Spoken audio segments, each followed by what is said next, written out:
ఇండియాలో అబ్బాయిలు ఎక్కువ మంది చచ్చిపోతున్నారు. ప్రతి 1,00,000 అబ్బాయిలు చూసుకుంటే అమ్మాయిలు 43,000. అంటే 70% అబ్బాయిలదే.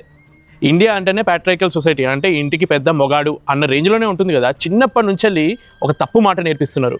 చిన్న బాబు ఏడ్చిన, పెద్దోడు ఏడ్చిన, అరే మొగాడు ఏడవద్దురా బాబు, ఆడదానిలా ఎందుకు ఏడుస్తున్నావు? ఇలానే ఎమోషన్స్ అన్నీ దాచి దాచి దాచి లాస్ట్కి ఎంత వీక్ అయిపోతున్నాడు అంటే ఇలాంటి ఎక్స్ట్రీమ్ స్టెప్పులు తీసుకుంటున్నారు. దీనికి తోడు మన సినిమాలు హీరో అంటే ఫుల్ రఫ్ ఉండాలి, ఎవరి హెల్ప్ తీసుకోవద్దు అన్నట్టు చూపిస్తారు.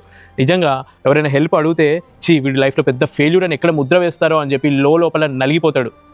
ఈరోజు ఇంటర్నేషనల్ మెన్స్ డే. ఎంతమందికి తెలుసు? ఎంతమంది విష్ చేసిండ్రు? ఎవ్వరు విష్ చేయకపోయినా పర్లేదు, కానీ కొందరు హీరోయిన్లు అరే అబ్బాయిలకు కూడా ఒకసారి పీరియడ్స్ వస్తే వాళ్ళకి పెయిన్ అంటే ఏంటో తెలిస్తే, మా అమ్మాయిల కష్టాలు ఏంటో తెలుస్తాయి అని అంటున్నారు కదా. ఒక్కసారి అబ్బాయిలాగా మీరు బతికి చూడండి, మీకు తెలుస్తుంది ఎంత సోషల్ ప్రెషర్ ఉంటుందో మా మీద, ఎంత వీకో. ఇక చట్టాలు అమ్మాయిలకి ఎంత సపోర్టివ్గా ఉన్నాయో అబ్బాయిలకు అంత సపోర్టివ్గా ఉండవు. ఒకటి చెప్పాలా, సొంత తల్లిదండ్రులైన 3 కొడుకులు ఉన్నారనుకోండి, ఎవడైతే బాగా సక్సెస్, ఎవరి దగ్గర ఎక్కువ డబ్బు ఉందో వాడి మీదనే ఎక్కువ ప్రేమ ఉంటుంది. మీ ఇంట్లో అబ్బాయి పుట్టాడా, వాడు ఒకవేళ ఏడుస్తుంటే ఏడవనియండి. పెద్దగా అయిందా, వాడికి ఏడుపు వస్తే ఏడవనియండి. ఆడదానిలాగా ఏడవకు అని అనడం మానండి.